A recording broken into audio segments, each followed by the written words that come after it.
अर्ज़ पाकिस्तान पर जान मारने वाले पाक फौज के सपूतों को खिराज अकीदत पेश।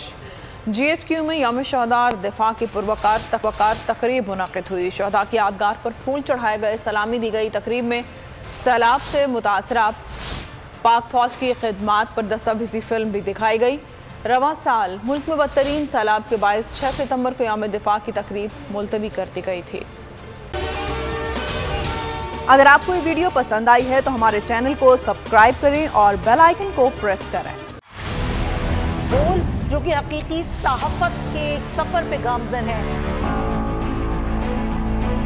बोल ने बता दिया है कि किसी किस्म का कोई दबाव बर्दाश्त नहीं किया जाएगा।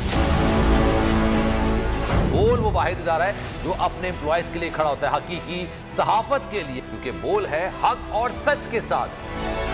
ये पाकिस्तान में पहली दफा हुआ है कि बोल न्यूज ने रिकॉर्ड बनाए हैं। आज के दौर में, डिजिटल मीडिया के दौर में, आप किस किस साइट को ब्लॉक करेंगे? इनका बस नहीं चल रहा कि हर उस आवाज को बंद कर दें जो सोच थोड़ी सी भी इख्तलाफ की गुंजाइश पैदा करने की कोशिश करे।